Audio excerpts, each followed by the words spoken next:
நன்சை கழனிகளின் நாயகனே நீ வாழ்க. நடனமிடும் காவிரி காவலனே நீ வாழ்க. தஞ்சமென வருவோர்க்கு தஞ்சம் வழங்குகின்ற தஞ்சை பெருவுடையர் தலைவனே நீ வாழ்க. பெஞ்சமென வெற்றி கொண்ட அஞ்சி நிற்கும் மக்களுக்கோர் விண்ணுயர பெரிய கோயில் கொண்ட வீர ராஜராஜனே நீ வாழ்க. தஞ்சை பெரிய கோயில் பல்லாண்டு வாழ்க வாழ்கவே. அனைவருக்கும் உயராய்வு மற்றும் வேல் அலைவரிசையின் அன்பு வணக்கம். ஆயக்கலைகள் 64னையும் ஏய உணர்விக்கும் என்னம்மை தூய உருபலிங்கு போல்வாள் என் உள்ளத்தின் உள்ளே இருப்பல் இங்கு வாராது இடர். மனிதன் நாகரிகம் பெறுவதற்கு பேருதவியாக இருந்தவை அவன் சிறிது சிறிதாக கற்றுக்கொண்ட பல வகை தொழில்களேயாகும். மனிதனுடைய வாழ்விற்கு பயன்படுகிற எல்லா தொழில்களையும் கலைகள் என்றே கூறப்படுகிறது. நாம் காண இருக்கும் இவ்வரங்கம் தமிழரின் அழகியலையும் மரபையும் நுட்பங்களையும் மாணவர்கள் உணர வேண்டும் என்பதற்காகவே இவ்வரங்கம் நிகழ்த்தப்படுகிறது. பண்டை காலத்தில் 64 கலைகள் இருந்ததாக கூறப்படுகிறது. தமிழரின் அழகு கலைகளில் ஒன்றுதான் சிற்பக்கலை. மயிலை சீனி வேங்கடசாமி கூறும்போது, நமது சிற்பங்கள் அயல் நாட்டு சிற்பங்களைப் போன்று வெறும் அழகியல் காட்சி பொருள்களாக மட்டும் இல்லாமல் காட்சிக்கு அப்பால் சென்று கருத்துகளையும் உணர்ச்சிகளையும் ஊட்டுகின்றன என்று கூறுகிறார். மேலும் வை கணபதி அவர்கள் குறிப்பிடும்போது, நம் நாட்டு சிற்பக்கலை மரபின் சிறப்பு இயல்புகளில் ஒன்று ஆடற்கலையின் இலக்கணங்களையும் இக்கலையில் புகுத்தியதாகும் என்று குறிப்பிடுகிறார். ஆகவே அப்படிப்பட்ட சிற்பக்கலையை நம் மாணவர்கள் உணர வேண்டும் என்ற நோக்கில் தமிழ்நாடு கோயில் சிற்பங்கள் என்ற தலைப்பில் தமிழ்நாடு முழுவதும் உள்ள சிற்பங்களை நம் கண் முன்னே தமது உரையால் காட்சிப்படுத்துகிறார் அம்மையார் பா. ஷீலா அவர்கள். இவர் பல நூல்களையும் பல ஆய்வுக் கட்டுரைகளையும் உலக அளவில் வழங்கியுள்ள முனைவர் பா. ஷீலா அவர்கள் தஞ்சை தமிழ் பல்கலைக்கழக சிற்பத்துறையின் பேராசிரியர் மற்றும் துறை தலைவராக இருந்து வருகிறார். அம்மையார் ஷீலா அவர்களுக்கு நன்றி கலந்த வணக்கத்தை உரித்தாக்குகின்றேன். மேலும் உங்கள் சார்பிலும் என் மகிழ்வான வணக்கத்தை தெரிவித்துக் கொள்கின்றேன். மேலும் ஆன்றோர்கள், சான்றோர்கள், பயனர்கள் அனைவருக்கும் என் அன்பு வணக்கம். உலகத்தமிழ் மாணவர்களே, நமது பண்பாட்டையும் கலாச்சாரத்தையும் போற்றி பாதுகாக்க வேண்டிய மிக முக்கிய பொறுப்பு உங்களுக்கு இருக்கிறது. கலைகளை போற்றுவோம், வரலாற்று சின்னங்களை பாதுகாப்போம், அனைவரும் தமிழால் இணைவோம். நான் உங்கள் முனைவர் சே. அஜிதா, துறை தலைவர், தமிழ் உயராய்வுத்துறை, திருவிக அரசு கலைக்கல்லூரி, திருவாரூர். நன்றி, வணக்கம். அனைவருக்கும் வணக்கம். சிற்பக்கலை மனித நாகரிகத்தையும் அதன் வளர்ச்சியையும் எடுத்து காட்டும் சான்றுகளில் மிக இன்றியமையாத கலை சிற்பக்கலை ஆகும். ஒவ்வொரு நாட்டின் தொன்மை வரலாற்றையும் அம்மக்கள் வடித்த சிற்பக்கலை வழியாகவே பெரிதும் அறிகிறோம். கல்கள், உலோகம், மண், மரம் போன்ற பொருட்களில் சிற்பங்கள் செய்ய பெரும்பாலும் பயன்படுத்துகிறோம். மனித படைப்புகளிலே காலத்தால் அழிக்க முடியாத ஓர் கலைப்படைப்பு சிற்பக்கலை ஆகும். அருமையான நிகழ்ச்சியை ஏற்பாடு செய்திருக்கும் திருவிக அரசு கலைக்கல்லூரி தமிழ் உயர் ஆய்வுத்துறை தலைவர் முனைவர் அஜிதா அவர்கள் மற்றும் வேல் அறக்கட்டளையின் சார்பில் அனைவரையும் இங்கு வருக வருக என வரவேற்கிறோம். வாருங்கள் உறவுகளே, காணொலிக்குள் செல்லலாம். நன்றி, வணக்கம்.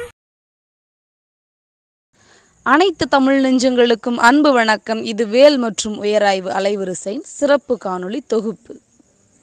இந்த சிறப்பு அரங்கத்திற்கு உங்களை வரவேற்பது உங்கள் விக்னேஸ்வரி ஜெயச்சந்திரன். வாருங்கள் நண்பர்களை, காணொளிக்குள் செல்வோம்.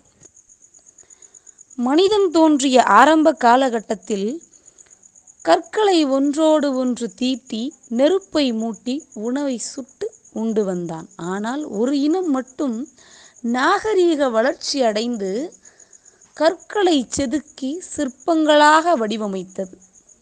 அத்தோடு மட்டுமல்லாமல் ஆலயங்களை எழுப்பி கோவில்கள் முழுவதும் சிற்பங்களால் நிறைத்து நம்முடைய வாழ்க்கை முறையை அங்கு சிற்பங்களாகவே வடிவமைத்து கலை உலகில் தனக்கென ஒரு தனி சாம்ராஜ்யத்தையே படைத்தது என்று சொன்னால் அது தமிழினம் மட்டுமே. அப்படிப்பட்ட சிறப்பு வாய்ந்த தமிழகத்தின் கோயில்களில் உள்ள சிற்பங்களின் சிறப்புகளை பற்றி நம்முடைய செம்மையுற உரையாற்ற வருகிறார் முனைவர் ப. ஷீலா, பேராசிரியர் மற்றும் துணைத் தலைவர், சிற்பத்துறை, தஞ்சை தமிழ் பல்கலைக்கழகம். இவர் தமிழ் தவிர ஆங்கிலம், ஹிந்தி என 2 மொழிகளில் வல்லமை பெற்றவர். அது மட்டுமல்லாது இவருடைய சிறப்புகளாக 7 பேர் இவரிடம் முனைவர் பட்டமும் 65 பேர் இவரிடம் இளமுனைவர் பட்டமும் பெற்றுள்ளனர். பல்கலைக்கழக அளவில் இவருடைய கற்பித்தல் அனுபவம் 20 ஆண்டுகள், ஆய்வு அனுபவம் 29 ஆண்டுகள். இதுவரை 4 புத்தகங்களை வெளியிட்டுள்ளார். ஆய்வு கட்டுரைகள் 41 எழுதியுள்ளார். இவர் உரையாற்றிய கருத்தரங்குகள் 49. அது மட்டுமல்லாது இவர் இனிதே ஒருங்கிணைத்து இயக்கிய கருத்தரங்குகள் 12, சிறப்பு சொற்பொழிவுகள் 17 ஆற்றியுள்ளார். அது மட்டுமல்லாது Malaysia, Saudi, Dubai, Germany, Netherlands, Belgium, France, Switzerland, Australia, Italy, அப்பப்பா உலக நாடுகளில் பாதிக்கும் மேலாக சுற்றி தன்னுடைய திறமையை வெளிக்காட்டி தமிழனின் பெருமையை உலகறிய செய்துள்ளார். அம்மா அவர்கள் அத்தோடு மட்டுமல்லாது பல ஆய்வுகளிலும் ஈடுபட்டுள்ளார். பல விருதுகளை வென்று குவித்துள்ளார். தமிழின் மீது தீராத காதல் கொண்டவராகவும் சிற்பங்களின் மீது தீராத பற்று கொண்டவராகவும் விளங்கி வருகிறார். அம்மா அவர்கள் நமக்கு நம்முடைய தமிழ்நாட்டின் கோவில்களில் அமைந்துள்ள சிற்பங்களின் சிறப்புகள் என்ன என்பதை செம்மையுற கூற வருகிறார். அவர்களின் உரையை கேட்டு மகிழ்வோம். பாருங்கள் நண்பர்களே.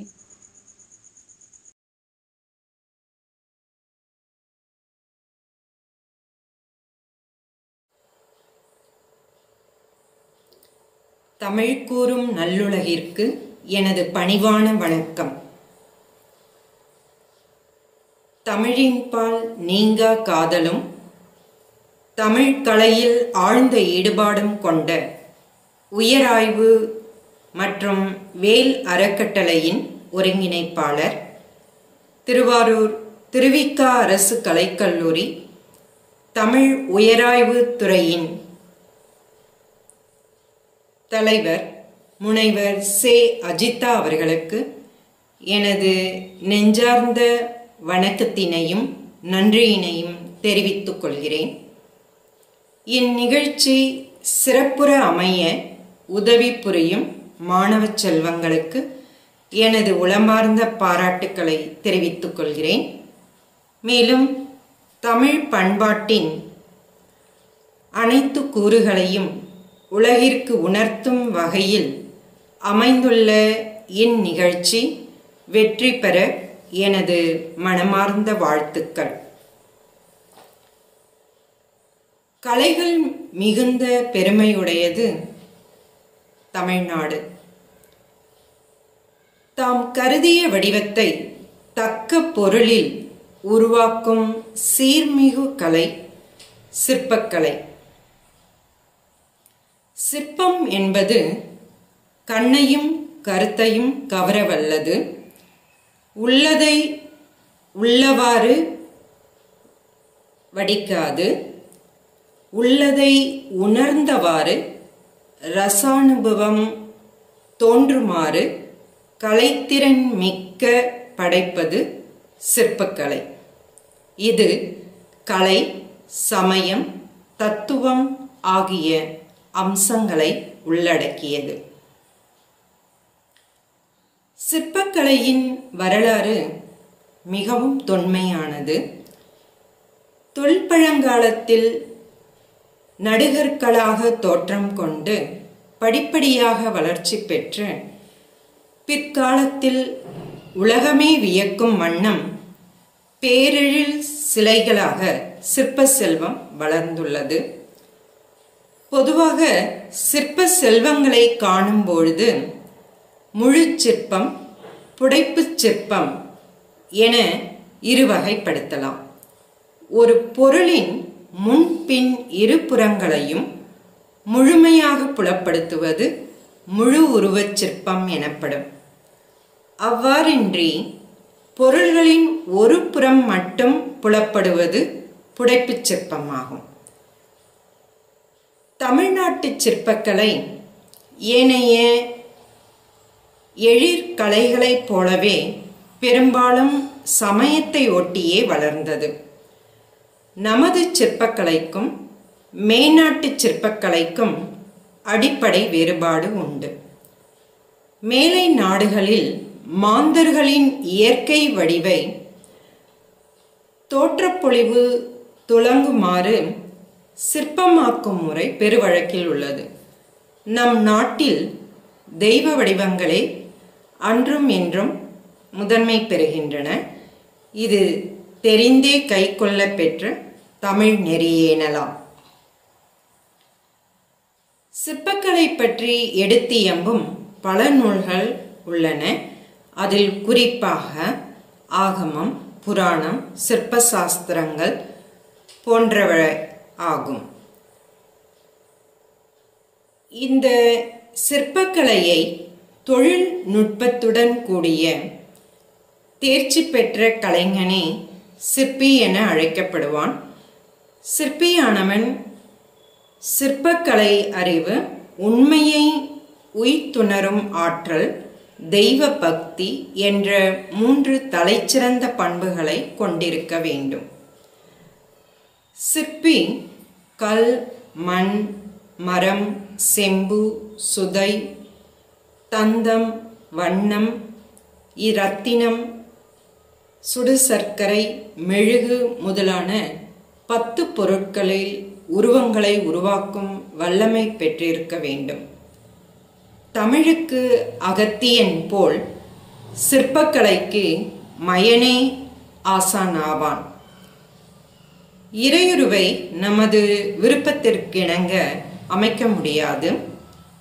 கல் எடுப்பு முதல் பிரதிஷ்டை செய்யும் வரை பல்வேறு சடங்கு சம்பிரதாயங்கள் இதில் பின்பற்றப்படும். சிற்ப அளவுகள் கணக்கச்சிதமாக பின்பற்றப்பட்டு வடிவமைக்கப்படும் சிற்பங்களே வணங்கத்தக்கவைகளாகும்.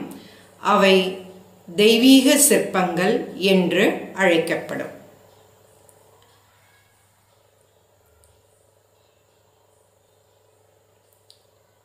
தமிழின் பெருமை மொழியில் மட்டுமின்றி கலைச்சிறப்பிலும் பண்பாட்டு கூறுகளிலும் விரிந்து பரந்து ஆழமரமாக காண கிடைக்கின்றது.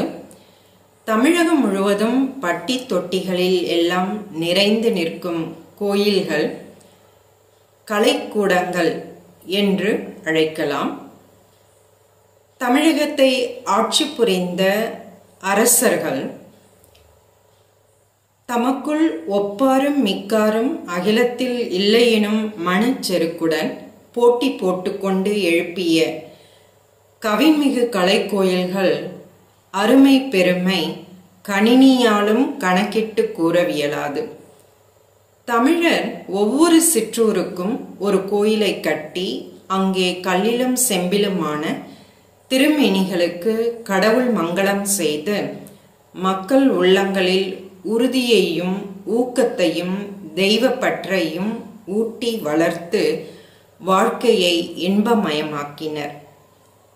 கோயில்களை கட்டி முடிப்பது, அவற்றை சிற்பங்களால் அலங்கரிப்பது அறிவியல் தொழில்நுட்பம் வளர்ச்சியுறாத காலத்தில் சாத்தியம் அடைந்துள்ளது. தளவாடத்திலும் வித்தகத்திலும் அவர்களை விட நாம் தேர்ந்தவர்களாக இருப்பினும் அந்த பணியை நாம் செய்ய முற்படுவோமே ஆனால் அநேகமாக உறுதியாக தோல்வியுறுவோம். ஏனென்றால் அவர்கள் நம்மை விட சமயத்துறை சார்ந்த உணர்வாற்றலில் வல்லவர்களாக இருந்தனர். அவர்களது உயிர் வாழ்க்கையில் ஒன்றி இருந்தது. நாயன்மார்களும் ஆழ்வார்களும் நிகழ்த்திய பக்தி புரட்சியால் இந்து சமயம் புத்துயிர் பெற்றது. வழிபாட்டுக்காக இறைவனின் பல்வேறு வடிவங்களை உடைய தேவை பெருகியது. தத்துவத்தை பார்க்கிலும் கலையின் துணை கொண்டு கடவுள் பக்தியை எளிதில் பரப்பிவிடலாம் என்று தமிழ்நாட்டு கலைஞனுக்கு தெளிவான போது கல்லிலும் செம்பிலும் மரத்திலும் சுதையிலும் சிற்பங்கள் செய்ய ஆரம்பித்தனர். பல பல உருவங்களை கலைஞர்களின் கற்பனை அழகுற வடித்துற காட்டியுள்ளனர்.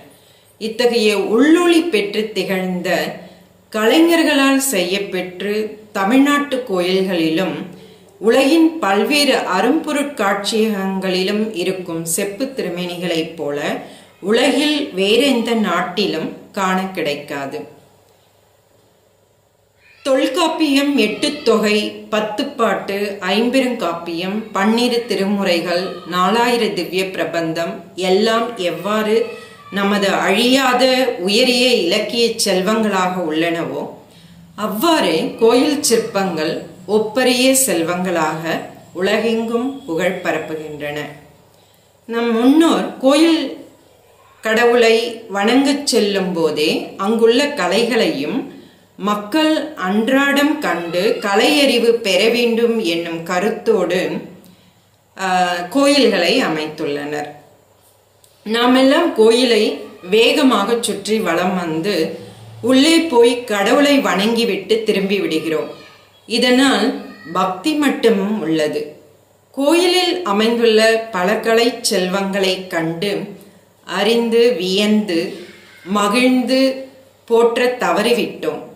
முன்னோர்தம் கலையறிவை, கற்பனை திறனை கற்களின் உடனே புராண இதிகாச கருத்துக்களை காட்சிகளாக்கி சிற்பங்கள் வாயிலாக கதைகள் கூறும் பாங்கினை நாம் யாரும் கண்டு உணரும் வழக்கத்தினை கொள்ளவில்லை. சமயம் சார்ந்த பார்வை தேவை என்றாலும் அக்கலையின் மீது முருகியல் பார்வையும் தேவை. ஒரு மர யானையை பார்க்கும் பொழுது அழகியல் கண்ணோட்டத்துடன் பார்க்கவில்லை எனில் அந்த யானை எந்த மரத்தினால் செய்யப்பட்டது என்ற கண்ணோட்டம்தான் மிகும். ஆனால் அழகியல் பார்வையுடன் அந்த யானை சிற்பத்தை நாம் பார்க்கும் பொழுது மரம் தெரியாது, அந்த யானையினுடைய அழகுதான் தெரியும். ஆகவேதான் நமது முன்னோர் மரத்தை மறைத்தது மாமத யானை, மரத்தில் மறைந்தது மாமத யானை என்று குறிப்பிட்டுள்ளனர். பண்டைய காலம் முதலே நம் கலைப்படைப்புகளை வெளிநாட்டார் வந்து கண்டு பிரமித்து பாராட்டியுள்ளனர். இப்பொழுதும் பிற நாட்டார் இங்கு வருவதற்கும் நம் ஊர் கோயில்களை பார்த்து மகிழ்ந்து செல்வதற்கும் நம் பழங்கலைகளை ஆராய்வதற்கும் நம் முன்னோர்களின் படைப்புகளே காரணங்களாக அமைந்துள்ளன. பழங்காலத்து இசை, நாட்டியம், ஓவியம், சிற்பம், செப்பு படிமம், கோயில் கட்டிடங்கள் முதலியவையே வெளிநாட்டாரிடம் பெரும் மதிப்பை ஏற்படுத்தியுள்ளன. சிற்பங்களின் அருமை பெருமைகளை வரலாற்றுணர்வுடன் எடுத்துச் செல்வோர் ஒரு சிலர்தான் உள்ளனர். அவர்களால் எல்லோரும் ஓரளவு கலையறிவை பெற வாய்ப்புள்ளது. அவ்வகையில் இந்நிகழ்ச்சியும் ஒரு துணையாக வழிகாட்டியாக உருவாகியுள்ளது. இது பாராட்டத்தக்க நல்ல முயற்சியாகும். இது மாதிரியான நிகழ்ச்சிகளால் எல்லோரும் கோயில் சிற்பங்களை புதிய நோக்கில் பார்த்து அறியும் நிலை உருவாகி பரவும், கலைவளம் பெருகும், பக்தியோடு பல கலைகளும் வளர்ந்திடும். அவரவர் ஊர்களில் உள்ள கோயில்களின் பெருமையை, சிறப்புகளை அறிந்து இனிமேலாவது அக்கலை கோயில்களை போற்றி பாதுகாப்பார்கள் என்று நம்புகிறேன். கல்லும் கதை சொல்லும் என்பது பழமொழி.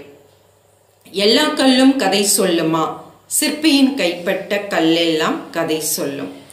ஆதியில் மனிதன் இயற்கை சக்திகளாகிய சூரியன், காற்று, மழை, நெருப்பு முதலியவற்றை தெய்வங்களாக வணங்கினான். இயற்கையின் வழிவந்த இவ்விறை வழிபாட்டின் ஒவ்வொரு நிகழ்ச்சிக்கும் ஒவ்வொரு இயற்கை சக்தி மூலக்காரணம் என்னும் கருத்து ஏற்றுக்கொள்ளப்பட்டது. பின்னர் அறிவு வளர வளர மக்கள் இயற்கை சக்திகளுக்கும் பல்வேறு வடிவங்கள் கொடுத்து தெய்வங்களாக வழிபடலாயினர். பிற்காலத்தில் இத்தெய்வங்களுக்கு திருவுருவங்கள் செய்து அவற்றை வழிபாட்டிற்கு உரியவைகளாக்கினர்.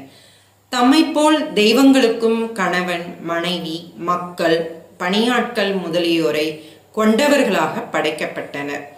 மனிதனை விட இறைவன் ஆற்றல் மிக்கவன் என்பதை விளக்குவதற்காகவும் அவனது ஆற்றலில் உட்கருத்துக்கள் நிறைந்துள்ளன என்பதை கூறுவதற்காகவும் பல்வேறு திருவுருவ அமைப்புகளை கொண்டும் பல வகையான படைக்கலன்களை கையாள பெற்றனவாகவும் உருவாக்கப்பட்டுள்ளன. சமயப்பற்றும் கலையுணர்வும் கொண்ட ஆன்றோரால் உருவாக்கப்பட்ட கடவுளர்களின் திருவுருவங்கள் அக்கால மக்களின் பண்பாடு, வாழ்க்கை முறை முதலியவற்றை படம் பிடித்து காட்டுவதாக அமைந்துள்ளன. தமிழகத்தை ஆட்சி புரிந்த பல்லவர், பாண்டியர், சோழ, விஜயநகர வேந்தர்கள், நாயக்க மன்னர்கள், தஞ்சை மராட்டியர்கள் முதலானோர் காலத்தில் சிற்பக்கலை போற்றி பாதுகாக்கப்பட்டது மட்டுமின்றி வளர்க்கப்பட்டும் வந்துள்ளது. தமிழக வேந்தர்கள் சமய பொறையுடையவர்கள். இவர்கள் ஆட்சி காலத்தில் இந்து சமயம் மட்டுமின்றி பௌத்தம், சமணம் போற்றி பாதுகாக்கப்பட்டு வந்துள்ளது. எனவே இச்சமயங்களுக்கான கோயில்களில் பல்வேறு திருவுருவங்கள் இடம்பெறச் செய்துள்ளனர். ஒவ்வொரு காலத்திலும் உருவாக்கப்பட்ட சிற்பங்கள் தனக்கென தனிப்பாணியை கொண்டு விளங்குகின்றன. பல்லவர் காலத்திற்கு முற்பட்ட தமிழகத்தில் மரம், சுதை, சுடுமண், உலோகம் முதலிய பொருள்களால் செய்யப்பட்ட திருவுருவங்களும் கல்லினால் வடிக்கப்பட்ட நடுகற்களும் இருந்தன என்பதற்கு சங்ககால இலக்கியங்கள் சான்று பகர்கின்றன. பல்லவ பேரரசர்கள் காலத்தில் உருவாக்கப்பட்ட சிற்பங்கள் குடைவரை சிற்பங்கள், ஒற்றை கற்கோயில் சிற்பங்கள், திறந்தவெளி பாறை சிற்பங்கள், கட்டட கோயில் சிற்பங்கள் என பிரிக்கலாம். பல்லவர் காலத்தில் புடைப்பு சிற்பங்களே அதிக அளவில் உள்ளது. பொதுவாக இந்த பல்லவர்கள் காலத்து சிற்பங்களில் நீண்ட உடல் அமைப்பு, அகன்ற மார்பு, ஒடுங்கிய இடை ஆகியவற்றை நாம் காணலாம். தலையில் உள்ள மகுடம் நீண்ட கூம்பு வடிவ அமைப்புடையது. பூணூல் வலக்கையின் மேலாக செல்லும். குண்டலங்கள் தடித்தவையாகவும் கேயுரங்கள் வேலைப்பாடு அற்றதாகவும் இருக்கும். உதரபந்தம் பட்டையாகவும் ஆடையினை கட்ட உதவும் நீண்ட துணி இடுப்பின் இரு மருங்கிலும் பரந்து விரிந்து காணப்படும். கருவறை சுவரின் உட்புறம் சோமாஸ்கந்தர் சிற்பம் நிறுவப்பட்டிருக்கும். இத்தகைய சிறப்பு கூறுபாடுகளை பல்லவ சிற்பங்கள் கொண்டிருக்கும். அதில் குறிப்பிடத்தகுந்த சிற்பங்கள் மகாபலிபுரத்தில் அமைந்துள்ள மகிடாசுர மர்தினி சிற்பம், திருச்சி மலைக்கோட்டையில் அமைந்துள்ள கங்காதரர் சிற்பம் மற்றும் பல்லவர்கள் காலத்து கோயில்களில் காணப்படுகின்ற சோமாஸ்கந்தர் சிற்பம், மகாபலிபுரத்தில் அமைந்துள்ள திறந்தவெளி பாறை சிற்பங்கள் ஆகியன சிறந்த உதாரணங்களாக நாம் குறிப்பிடலாம். முதலில் மகிஷாசுர மர்தினியினுடைய புடைப்பு சிற்பத்தை பார்க்கலாம். இந்த புடைப்பு சிற்பத்தில் துர்க்கைக்கும் எருமை தலை கொண்ட அசுரனுக்கும் போர் நடைபெறுகின்ற காட்சியை தத்ரூபமாக எடுத்து காட்டியுள்ளனர். இதில் துர்க்கையினுடைய படையினர் ஊக்கத்தோடும் வெற்றி களிப்போடும் இருப்பதாக காட்டப்பட்டுள்ளது. எருமை அசுரனுடைய படையில் வீரர்கள் பயந்து அச்சமுற்று பின்வாங்கக்கூடிய நிலையில் காட்டப்பட்டுள்ளனர். இது ஒரு இயங்கும் நிலையில் உள்ள ஒரு சிற்பம்.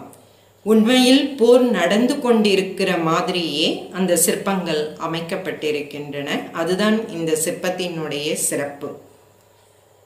இதில் துர்க்கையானவள் வெற்றி களிப்புடனும் அதே சமயத்தில் கருணை முகத்தோடும் காணப்படுகிறார். எருமை அசுரன் பயந்து பின்வாங்கும் நிலையில் உள்ளார். அடுத்தபடியாக கங்காதரர் சிற்பம். இந்த சிற்பம் திருச்சி மலைக்கோட்டையில் அமைந்துள்ளது. இந்த சிற்பம் இந்தியாவின் பல்வேறு கோயில்களில் காணப்படினும் மலைக்கோட்டையில் உள்ள பல்லவர் குடைவரையில் அமைந்துள்ள இந்த சிற்பம் உலக புகழ்பெற்ற சிற்பமாகும். இது ஒரு ஸ்லேடை சிற்பத்துக்கு சிறந்த உதாரணமாகும். தமிழ் இலக்கியங்களில் ஸ்லேடை பாடல்கள் இருப்பதைப் போல சிற்பங்களிலும் ஸ்லேடை சிற்பங்கள் உண்டு. அவற்றை டபுள் என்டெண்டர் என்று குறிப்பிடுவோம். இந்த கங்காதரர் சிற்பத்தில் அவருடைய சிவனுடைய தலையில் உள்ள ஒரு ஜடையில் கங்கை அமர்ந்துள்ள காட்சி காணப்படும். அதை கண்ட உமா பார்வதி ஊடல் கொண்டு சிவனுக்கு அருகாமையில் நிற்கின்ற கோலத்தில் காணப்படும்.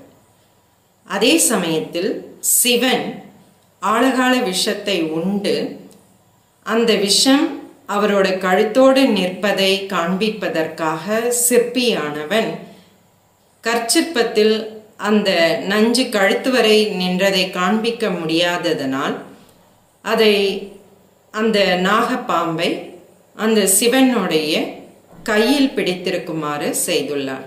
இது ஒரு மிகச்சிறந்த ஸ்லேடை சிற்பத்துக்கு உதாரணமாகும். அடுத்தபடியாக சோமாஸ்கந்தர் சிற்பம். இது பல்லவர்கள் கால கோயிலின் கருவறையின் உட்புறத்தில் அமைந்திருக்கும் சுவர்களிலே செதுக்கப்பட்டிருக்கும். இந்த சிற்பத்தில் சோ என்பது இறைவனையும் மா என்பது அன்னையையும் இறைவனுக்கும் இறைவிக்கும் இடையில் ஸ்கந்தர் காணப்படுவார். இது ஒரு இல்லற வாழ்க்கைக்கு ஒரு சிறந்த குடும்பத்திற்கு சிறந்த உதாரணமாகும். இந்த சிற்பம் ராஜசிம்ம பல்லவனினுடைய மனம் கவர்ந்த சிற்பமாக அமைந்துள்ளது. அடுத்தபடியாக திறந்தவெளி பாறை சிற்பங்களுக்கு வருவோம். இது மகாபலிபுரத்தில் அர்ஜுனன் தவக்காட்சி. இது உலகிலேயே மிகப்பெரிய புடைப்பு சிற்பமாக கருதப்படுகிறது. இதில் சிற்பி 3 உலகையும் படைத்து காட்டியுள்ளான். மேலுலகம், பூலோகம், பாதாள உலகம். இந்த புடைப்பு சிற்பத்தின் நடுவில் வானிலிருந்து இறங்கும் கங்கையினுடைய வடிவை காண்பித்துள்ளார்கள். இந்த மேலுலகில் தேவர்களும் வித்யாதரர்கள் கிண்ணறர்களுடைய உருவங்களும், பூலோகத்தில் அருவியில் நீராடும் நாகர்கள், நாக கன்னியர்கள் மற்றும் ஒரு சிறு கோயில், அதன் முன்பாக அர்ஜுனன் தவம் செய்யும் காட்சியும் அவர் பாசுபதம் சிவபெருமானிடமிருந்து பாசுபதம் பெறும் காட்சியும் மற்றும் காடுகளில் இருக்கின்ற விலங்குகளினுடைய சிற்பங்கள், புலி, மான், இது மாதிரியான சிற்பங்களும் காட்டப்பட்டிருக்கும். அதேபோல் கங்கை வானுலகிலிருந்து பூலோகத்தில் பாய்ந்து பிறகு அவர் பாதாள உலகிற்கு இறங்குகின்ற காட்சி காட்டப்பட்டுள்ளது. அதில் பாதாள உலகில் வாழுகின்ற ஜந்துக்களும் காட்டப்பட்டிருக்கும். அதற்கு அருகாமையில் கோவர்தன மலை காட்சி இருக்கும். இதில் கோவர்தனன் கிருஷ்ணன் தனது சுண்டு விரலால் அந்த கோவர்தன மலையை தாங்கி நின்று ஆயர்குல மக்களை காப்பாற்றுகின்ற நிகழ்ச்சி சிற்பமாக வடிவமைக்கப்பட்டுள்ளது. இதில் ஆயர்குல மக்களினுடைய அன்றாட வாழ்க்கை சித்திரமாக அதில் செதுக்கப்பட்டுள்ளது. அதேபோல் பல்லவர்களினுடைய சமகாலத்தவர்களான முற்கால பாண்டியர்கள் தென் தமிழகத்தை ஆட்சி செய்தார்கள். அவர்கள் பல்லவருடைய பாணியை பின்பற்றினாலும் அவர்களுடைய காலத்து கோயில்களில் உள்ள சிற்பங்கள் குறிப்பிடத்தகுந்தது கழுகுமலையில் உள்ள வெட்டுவன் கோயில் சிற்பங்கள். அதற்கு அடுத்தபடியாக திறந்தவெளி பாறை சிற்பங்களாக சமண சமயத்தை சார்ந்த சிற்பங்கள் இருக்கின்றன. இதில் வரிசையாக தீர்த்தங்கரர்களுடைய சிற்பங்கள் அமைந்துள்ளன. தீர்த்தங்கரர்களினுடைய உருவங்கள் அவை ஆடையின்றி காணப்படுவதால் அவற்றை அடையாளம் காண்பதற்காக அந்த சிற்பங்களின் பீடங்களில் அந்த அடையாளங்கள் குறிக்கப்பட்டிருக்கும். உதாரணத்திற்கு மகாவீரருக்கு சிங்கம், பார்ஸ்வநாதருக்கு நாகம், இது மாதிரியான அடையாளங்கள் அதில் காணப்படும். அதில் குறிப்பிடத்தகுந்த சிற்பங்கள் பாகுபலி, மகாவீரர், பார்ஸ்வநாதர், இயக்கியர்கள், குறிப்பாக பத்மாவதி ஆகியவை நாம் காணலாம். அடுத்தபடியாக தமிழகத்தின் தலைச்சிறந்த பேரரசு சோழ பேரரசு. இக்காலம் கோயில்களின் பொற்காலம் என அழைக்கப்படுகிறது. முற்கால சோழர் கால சிற்பங்கள் உடல் அமைப்பில் மென்மைத்தன்மையும் முகத்தில் கருணையையும் நாம் காணலாம். கோயில்களினுடைய அடித்தளத்தில் சிற்றுருவச் சிற்பங்கள் காணப்படும். இந்த சிற்றுருவச் சிற்பங்களில் ராமாயணம், பாகவத புராணங்கள் சிற்ப வடிவில் காட்டப்பட்டிருக்கும். அதற்கு சிறந்த உதாரணம் தஞ்சைக்கு அருகாமையில் உள்ள புள்ளமங்கை கோயிலை நாம் கூறலாம். அடுத்தபடியாக கும்பகோணம் நாகேஸ்வரர் கோயிலில் அமைந்துள்ள அரசியினுடைய உருவம். இதில் இந்த அரசன் அரசியையும் இறை உருவங்களோடையே இவர்கள் கோயில்களில் செதுக்கி வைத்துள்ளார்கள். அதாவது அரசன் அரசியையும் இறை உருவங்களாக வழிபடுகின்ற ஒரு முறை, அதாவது தேவராஜ வழிபாடுன்னு சொல்லுவாங்க. அத்தகைய வழிபாடு சிறப்பாக போற்றப்பட்டு இருக்கிறது முற்கால சோழர் காலத்துல.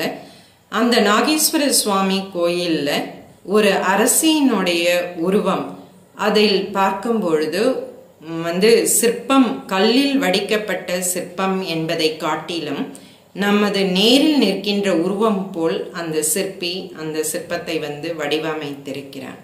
அடுத்தபடியாக பெண்ணொரு பாகன் சிற்பத்திற்கு வரலாம். சோழர் காலத்தில் அர்த்தநாரியினுடைய சிற்பம் பல கோயில்களில் நாம் பார்க்கலாம். தேவி சிவபெருமானுடைய இடப்பக்கம் சரிபாதியாக அவர் அந்த பங்கினை பெற்றதுக்கு மனமகிழ்ந்த நிலையில் காணப்படுகின்ற ஒரு சிற்பம் தான் அர்த்தநாரி சிற்பம். இந்த அர்த்தநாரி சிற்பத்துல நம்ம பார்க்க வேண்டிய விஷயம் என்னவெனில், அந்த காலத்திலேயே ஆணும் பெண்ணும் சமம். இதில் யாரும், அதாவது சிவன் இன்றி சக்தி இல்லை, சக்தி இன்றி சிவன் இல்லை, இரண்டும் சேர்ந்தால்தான் இந்த பிரபஞ்சம் இயங்கும் என்ற அழகான ஒரு அறிவியல் உண்மையை அந்த சிற்பி அதில் காட்டியிருக்கிறார். அடுத்தபடியாக திருவேல்விக்குடி மணவாள ஈஸ்வரர் கோயிலில் உள்ள சிவனும் பார்வதியும் கல்யாண கோலத்தில் இருக்கின்ற காட்சி. இதில் அந்த பார்வதி தேவியினுடைய நாணம் நாம் கவனிக்கத்தக்க வடிவில் அமைந்திருக்கிறது.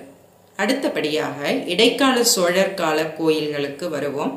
அதில் குறிப்பிடத்தகுந்த கோயில் தஞ்சை பெருவுடையார் கோயில், மற்றொன்று கங்கை கொண்ட சோழபுரம் சிவன் கோயில். தஞ்சை பெருவுடையார் கோயிலில் ராஜராஜ சோழன் திரிபுராந்தகர் உருவத்தை பல இடங்களில் அமைத்துள்ளார். இந்த திரிபுராந்தகர் உருவத்துல அதாவது இகழ்ச்சியுடன் கூடிய கடைவாய் சிரிப்பினால முப்புறத்தையும் எரித்திருக்கிறார் சிவபெருமான். அவர் ஒரு வெற்றி கலப்பில் இருக்கின்ற ஒரு சிற்பம். அவருடைய கையில் வில், அம்பு ஆகியவன காணப்படும். அவர் பூமியையே தேராக்கி சூரியனையும் சந்திரனையும் சக்கரங்களாக்கி மேருமலையை வில்லாக்கி அந்த பார்க்கடலை கடையின் அந்த வாசுகி பாம்பினை நான்களாக்கி விஷ்ணுவை அம்புகளாக்கி அவர் அந்த 3 அசுரர்களையும் எரித்தது, அந்த அசுரர்களினுடைய கோட்டைகளை எரிப்பதற்காக அந்த திரிபுராந்தகர் வடிவம் அமைக்கப்பட்டிருக்கிறது. இது உண்மையில் ராஜராஜ சோழனுடைய வெற்றியை கொண்டாடும் வகையில இந்த சிற்பம் அமைந்திருப்பது. ஆகையால் தான் இந்த தஞ்சை பெருவுடையார் கோயில திரிபுராந்தகருடைய உருவம் அந்த கோயில் கருவறையின், அதாவது விமானத்தின் மாடங்கள்ல அமைக்கப்பட்டிருக்கிறது. அதற்கு அடுத்தபடியான ஒரு கோயில் ராஜேந்திர சோழனால் அமைக்கப்பட்ட கங்கை கொண்ட சோழபுரம் கோயில். இந்த கோயிலில் உள்ள சிற்பங்கள் எல்லாம் அதி அற்புதமானவை. இதுல குறிப்பிடத்தகுந்தது நடராஜருடைய சிற்பம். சிற்பங்களுக்கெல்லாம் சிகரம் வைத்தார் போன்று அமைக்கப்பட்ட சிற்பம் எதுவெனில் நடராஜருடைய சிற்பம் தான். கோயில் தோறும் இன்றைக்கு நடராஜர் இருக்கிறார் என்றால் அதற்கு காரணம் என்னவெனில் சோழர் காலத்தில் செய்து கொடுக்கப்பட்ட ஒரு கலை பணியாகும். இந்த கங்கை கொண்ட சோழபுரத்து நடராஜரினுடைய பாதத்தின் அடியில் காரைக்கால் அம்மையாருடைய உருவம் அமைக்கப்பட்டிருப்பது நமக்கு தேவாரங்களையும் பெரிய புராணத்தையும் நமக்கு நினைவுபடுத்துகிறது. நடராஜர் சிற்பம் இந்த பிரபஞ்ச இயக்கத்தை குறிக்கக்கூடிய மிக முக்கியமான சிற்பம். 5 தொழில்களை குறிக்கிறது. ஒன்று படைத்தல், மற்றொன்று அழித்தல், 3வது காத்தல், 4வது அருளல், 5வது மறைத்தல். இதில் அவரது மேல் வலது கையில் உள்ள உடுக்கை படைத்தல் தொழிலையும், இடக்கையில் உள்ள அக்னி அழித்தல் தொழிலையும், அபயம் கீழ் வலது கையில் உள்ளது அது காத்தல் தொழிலையும் குறிக்கும். வீசிய கையானது அவருடைய தூக்கிய திருவடி, அந்த இறைவடியை சேர்ந்தோமேயானால் நமக்கு முக்தி கிடைக்கும் என்கின்ற அருளுதலை குறிக்கிறது. அவரது ஊன்றிய பாதம் முயலகன் மீது அமைந்துள்ளது. முயலகன் என்பது இங்கு ஆணவத்தை குறிக்கும். அந்த ஆணவத்தின் மீது அவர் நின்று ஆனந்த தாண்டவம் ஆடுகின்ற அந்த காட்சியில அந்த மறைத்தல் தொழிலை அந்த ஊன்றிய திருவடி குறிக்கிறது. ஆக நடராஜருடைய சிற்பமானது 5 தொழில்களையும் குறிக்கக்கூடிய ஒரு பிரபஞ்ச நடனமாக அமைந்துள்ளது, பாராட்டத்தக்கது. இந்த கோயிலில் மற்றொரு சிற்பமும் அமைந்துள்ளது. சோழர் கால சிற்பக்கலைக்கு சிகரம் வைத்த ஒரு சிற்பம் எதுவெனில் சண்டேஸ்வர அனுகிரக மூர்த்தி. இந்த சிற்பமும் ஒரு ஸ்லேடை சிற்பம்தான். சிவபெருமான் தனது கொன்றை மாலையை எடுத்து சண்டேஸ்வரருக்கு மகுடம் சூட்டுகின்ற காட்சி.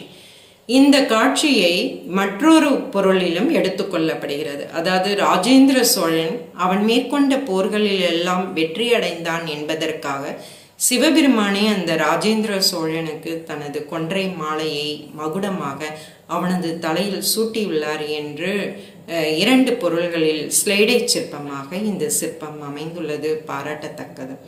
இடைக்கால சோழர்களுக்கு பிறகு பிற்கால சோழர்கள் ஆட்சி செய்தார்கள் தமிழகத்தை. அவர்களுடைய காலத்து கோயில் சிற்பங்களை நாம் மேலக்கடம்பூர் அமிர்தகடேஸ்வரர் கோயில், தாராசுரம் கோயில், திரிபுவனம் கோயில் ஆகிய கோயில்களில் நாம் காணலாம். இந்த கோயில் சிற்பங்களில் அதிக அலங்கார வேலைப்பாடுகள் காணப்படும். ஆடையின் மடிப்பு, பூ வேலைப்பாடு, சற்று கூர்மையான மூக்கு, புருவங்கள் தெளிவாக அமைக்கப்பட்டிருக்கும். இந்த பிற்கால சோழர்கால சிற்பங்களினுடைய அம்சங்கள்ல சாளுக்கியரினுடைய கலைப்பாணியின் ஆதிக்கத்தை நாம் பார்க்கலாம். இதுல மிக முக்கியமானது என்ன, ஒரு போரினை குறிக்கக்கூடியது. அதில் சைவம் மேலோங்கியதை காட்டக்கூடிய ஒரு சிற்பம். சிவபெருமான் ஒரு சரபம் போன்ற ஒரு உருவை எடுத்துள்ளார்.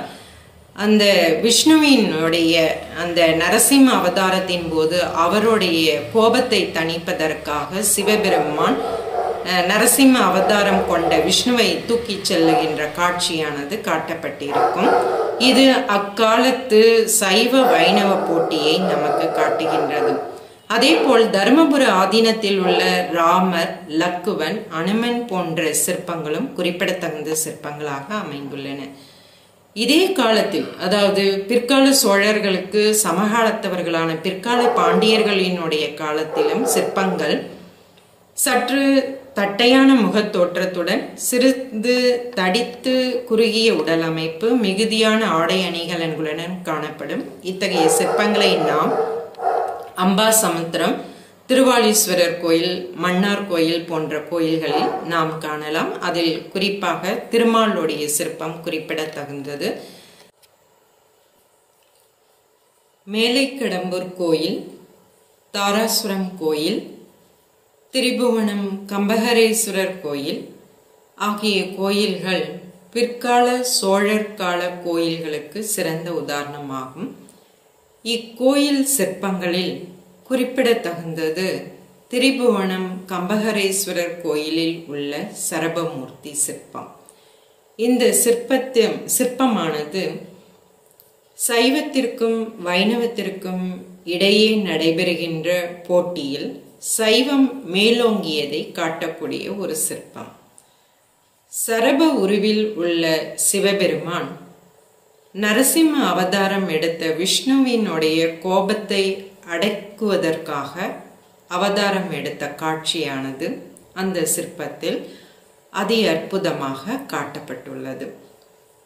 தர்மபுர ஆதீனத்தில் உள்ள ராமர், லக்குவன், அனுமன் போன்ற சிற்பங்கள் பிற்கால சோழர் கலைப்பாணியில் அமைந்தவைகளாகும்.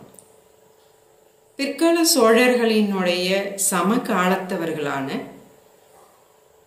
தென் தமிழகத்தை ஆட்சி செய்த பிற்கால பாண்டியர்களினுடைய சிற்பங்களும் இந்த சோழர்கால சிற்பங்களைப் போல காணப்பட்டாலும் அதன் முகத்தில் சற்று தட்டையான முக அமைப்பு, சிறிது தடித்து குறுகிய உடல் அமைப்பு, மிகுதியான ஆடை அணிகலன்கள் ஆகியவற்றை காணலாம்.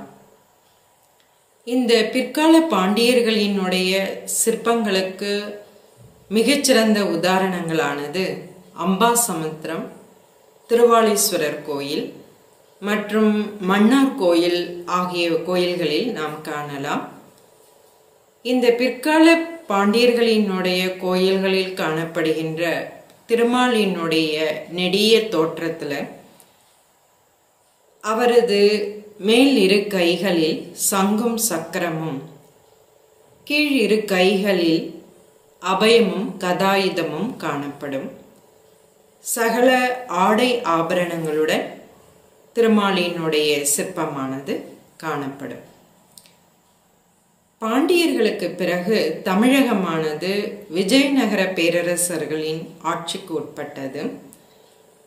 இந்த விஜயநகர வேந்தர்களினுடைய ஆட்சி காலத்து கோயில்களுக்கு மிகச்சிறந்த உதாரணம் காஞ்சி வரதராஜ பெருமாள் கோயில், வேலூர் ஜலகண்டேஸ்வரர் கோயில், திருவரங்கம் கோயில் ஆகிய கோயில்களை நாம் குறிப்பிடலாம்.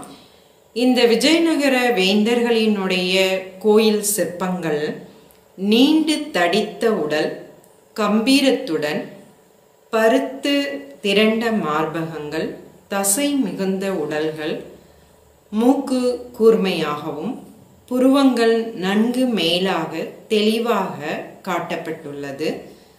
தலை அலங்காரம் ஒரு புறம் முடிய பெற்ற முடிச்சாகவோ உச்சி கொண்டையாகவோ இருக்கும். இந்த சிற்பங்களில் பெண் சிற்பங்களில் ரவிக்கையும் புடவையும் காட்டப்பட்டிருக்கும். அதே போல தலை அலங்காரங்களில் பார்க்கும் பொழுது நெற்றிச் சுட்டி, அரை சந்திர அணி, ஜிமிக்கி, நெற்றியில் கோவி நாமம் மற்றும் தோள்களில் சங்கு சக்கரம் போன்ற அடையாளங்கள் பொறிக்கப்பட்டிருக்கும். இந்த விஜயநகர வேந்தர்களின் காலத்து மண்டபங்களில் தூண்களில் குதிரை மற்றும் போர் வீரர்களினுடைய காட்சியானது நமது கண்களுக்கு விருந்தளிக்கக்கூடியனவாகும்.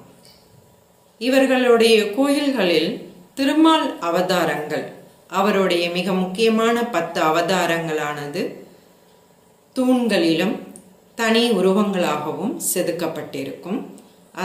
அதனுடன் உடலுறவு சிற்பங்கள், அதாவது பாலியல் சிற்பங்களும் மற்றும் சிலம்பு போர், மல்யுத்தம், கோலாட்டம், ஈருடல், ஒரு தலை யானை, ஒரு தலை 4 உடல் கொண்ட மான்கள், கற்சங்கிலி, அரசன் அரசி ஆகியோருடைய திருவுருவங்கள் அவர்கள் காலத்து கோயில்களில் இடம்பெற்றிருக்கும். விஜயநகர வேந்தர்களினுடைய பிரதிநிதிகளான நாயக்கர்களினுடைய காலத்து சிற்பங்கள் உயரம் அதிகமானவையாக, வலிமை பெற்ற ஒரு உடல், முறுக்கேறிய தசையினை உடையனவாக காணப்படும். இந்த சிற்பங்களில் மீசை ஆண் சிற்பங்களில் கீழ் நோக்கி தொங்கும், தாடியுடன் காணப்படும். போர் வீரர், குறவர், வேடருடைய சிற்பங்கள்லாம், அதாவது சமய தொடர்பில்லாத சிற்பங்களும் தெய்வீக சிற்பங்களுடன் காட்டப்பட்டிருக்கும். இந்த சிற்பங்களில் தேவைக்கு அதிகமான ஆடை அணிகலன்கள் காணப்படும். மற்றும் அணிகலன்களானது சதை பகுதியை தொடாதவாறு அமைந்திருப்பது இக்காலத்து சிற்பங்களினுடைய சிறப்பம்சமாகும். வீரபத்திரர், மன்மதன், ரதி மற்றும் திருவிளையாடல் புராணத்தில் குறிப்பிடப்பட்டுள்ள காட்சிகள் எல்லாம் சிற்பங்களில் நாம் காணலாம். யாழியினுடைய வாயில் காணப்படும் உருண்டை கற்கள் இது அக்கால சிற்பியினுடைய கைத்திறனுக்கு சிறந்த எடுத்துக்காட்டாக அமைந்துள்ளது. மேலும் மண்டபங்களில் 12 ராசிகளினுடைய சிற்பங்களை நாம் காணலாம்.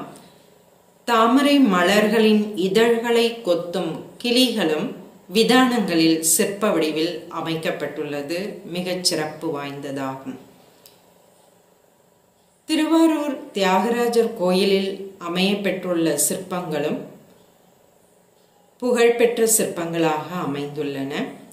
இக்கோயிலில் பல்வேறு நடன சிற்பங்களும் தெய்வீக சிற்பங்களுடன் அமைந்துள்ளன. திருவாரூர் தேர் அழகு, மன்னார்குடி மதில் அழகு என்று ஒரு வழக்கு உண்டு. அந்த அளவிற்கு மன்னார்குடியும் அதிலுள்ள சிற்பங்களும் மிக சிறப்பு வாய்ந்தவனையாகும். தஞ்சை நாயக்கர்களுக்கு பிறகு தஞ்சை மராட்டியர்கள் ஆட்சி செய்தனர். அவர்களினுடைய ஆட்சி காலத்தில் பல்வேறு சிற்பங்கள் காணப்படுகின்றன. அதனை தஞ்சாவூர் மற்றும் பல்வேறு பகுதிகளில் நாம் காணலாம். குறிப்பாக மன்னார்குடி மல்லிநாதர் கோயிலில் அவர்களுடைய காலத்து சிற்பங்கள் இடம்பெற்றிருக்கின்றன. இந்த சிற்பங்களில் சமண கோயில் சிற்பங்களில் குறிப்பிடத்தகுந்தது மல்லிநாதர், ரிஷபதேவர், பத்மாவதி, தர்மதேவி, பிரம்மதேவி, ஜுவாலமாலினி, க்ஷேத்திரபாலர், மகாவீரர் போன்ற சிற்பங்களை நாம் குறிப்பிடலாம். இந்த தஞ்சை மராட்டியருடைய சிற்பங்களில் மிக முக்கியமானது தஞ்சை கலைக்கூடத்தில் உள்ள சரபோஜியினுடைய சிற்பம். இச்சிற்பத்தை 1807 இங்கிலாந்து நாட்டு சிற்பி பிளாக்ஸ்மேன் என்பவர் இத்தாலி நாட்டு சலவை கற்களால் செய்து அளித்துள்ளார். அந்த சரபோஜியினுடைய ஆடை மடிப்புகள் கவனிக்கத்தக்கவை. அவரது தலையில் அணிந்துள்ள மகுடத்தை தலைப்பாகையை தனியாக எடுக்கலாம். அந்த அளவிற்கு மிக அற்புதமாக இந்த சிற்பத்தை செய்து அளித்துள்ளார்கள். தமிழகத்து கோயில்களில் உள்ள சிற்பங்களின் வாயிலாக அக்காலத்தினுடைய பண்பாட்டு சிறப்பினை நாம் அறிந்து கொள்ளலாம். ஏனென்றால் சிற்பங்கள் என்பவை முழு முதற் சான்றுகளாக திகழ்கின்றன. அது மட்டுமல்லாமல் அது அந்த சிற்பம் செய்யப்பட்ட காலத்தினுடைய பண்பாட்டினை காண்பிப்பதினால் அதனை கால கண்ணாடி என்றும் அழைப்பார்கள். அந்த வகையில் தமிழர்களினுடைய இறை வழிபாட்டில் காணப்படுகின்ற ஒருமைப்பாட்டினை குறிப்பிடும் சிற்பங்கள் பல உள்ளன. அதில் குறிப்பாக தமிழரின் சங்ககாலத்தில் அழைக்கப்பட்ட கொற்றவையானது வட இந்திய பண்பாட்டுடன் இணைக்கப்பட்டு துர்க்கையாக்கப்பட்டால், அதேபோல் தமிழரினுடைய முருகக் கடவுள் வட இந்திய கலப்பினால் சுப்பிரமணியர் என்று அழைக்கப்படுகிறார். துர்க்கையினுடைய அதாவது கைகளில் சங்கு சக்கரம் கொடுக்கப்பட்டு அவர் விஷ்ணுவினுடைய தமக்கை ஆக்கப்பட்டுள்ளார். இது எல்லாம் இறை வழிபாட்டில் ஒருமைப்பாட்டினை காட்டக்கூடிய சிற்பங்கள். அதேபோல் சமய காழ்ப்பும் ஒரு சில நேரங்களில் இருந்துள்ளது. அதற்கு சிறந்த உதாரணமாக சரபமூர்த்தியை குறிப்பிடலாம். பிறகு திருமாலுக்கு அருள் புரியும் மூர்த்தி, பிரம்மனின் தலையை கொய்த மூர்த்தி, மச்சவதாரத்தை கொக்கு வடிவம் கொண்டு கொள்ளும் சிவனுடைய கோலம், லிங்கத்தை வணங்கும் கூர்ம அவதாரம் போன்ற சிற்பங்களை நாம் குறிப்பிடலாம். அதேபோல் தமிழக வேந்தர்கள் சமய பொதுநோக்கு உடையவர்கள். அவர்கள் காலத்தில் சைவம், வைணவம், பௌத்தம், சமணம் போன்ற அனைத்து சமயங்களுடைய சிற்பங்களும் மற்றும் கோயில்களும் இடம்பெற்றுள்ளது பாராட்டத்தக்கது. இது அக்கால மக்களினுடைய சமய பொது நோக்கினை காட்டக்கூடிய அம்சங்களாகும். பிறகு சமய இணைப்பு சிற்பங்களும் காணப்படுகின்றன. சிவன், பிரம்மா, விஷ்ணு 3 கடவுளர்களையும் இணைத்து தத்தாத்ரேயர் என்ற சிற்பமானது வணங்கப்பட்டுள்ளது. அதேபோல் அரியும் அரணும் சேர்ந்து, அதாவது சிவனும் விஷ்ணுவும் சேர்ந்து ஹரிஹரன் என்கின்ற சிற்பம், ஆணும் பெண்ணும் சேர்க்கப்பட்டு அர்த்தநாரி சிற்பம், வேழ முகத்தானுடைய சிற்பம், இந்திரனுடைய வாகனமான யானை முருகனுக்கும் வாகனமாக்கப்பட்டுள்ளது. அது மட்டுமல்லாமல் இறை உருவங்களிடையே கணவன், மனைவி, மக்கள், மருகன், மைத்துனன் போன்ற உறவு முறைகளும் கையாளப்பட்டுள்ளது.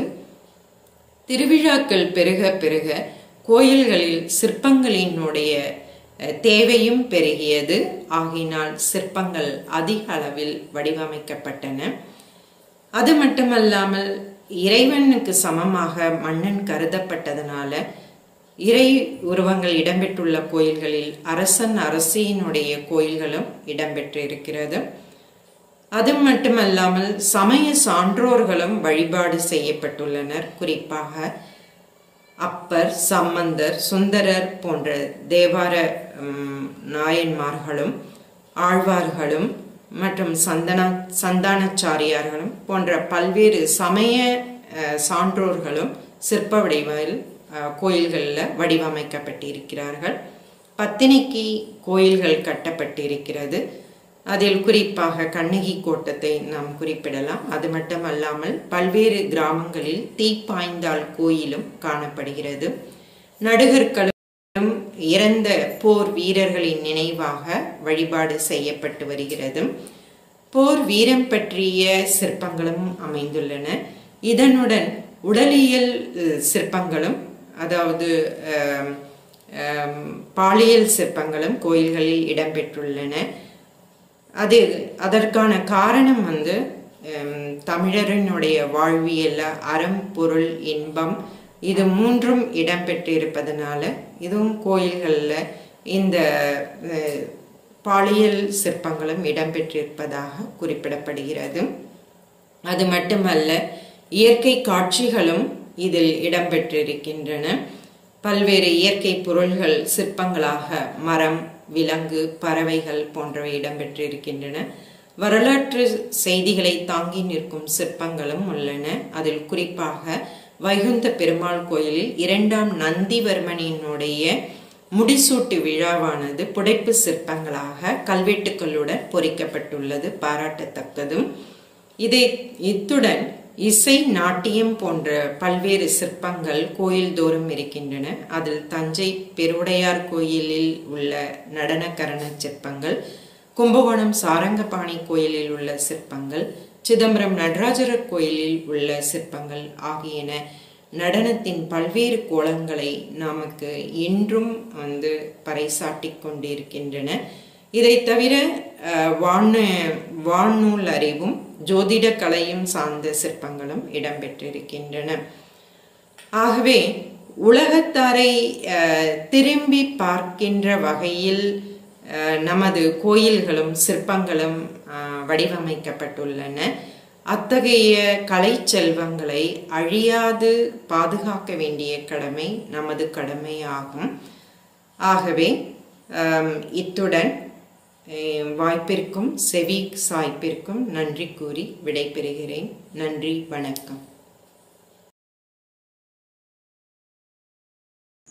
இதுவரை இந்த காணொளியை முழுமையாக கண்டு ரசித்த அத்துணை பயனர்களுக்கும் எங்களுடைய நெஞ்சார்ந்த நன்றிகள். இந்த நிகழ்ச்சி உங்களுக்கு பிடிச்சிருந்துச்சுன்னா விரும்பவும், ரொம்ப பிடிச்சிருந்துச்சுன்னா பகிரவும், ரொம்ப ரொம்ப பிடிச்சிருந்துச்சுன்னா கருத்து பெட்டியில் கருத்துக்களை போடவும். நன்றி, வணக்கம்.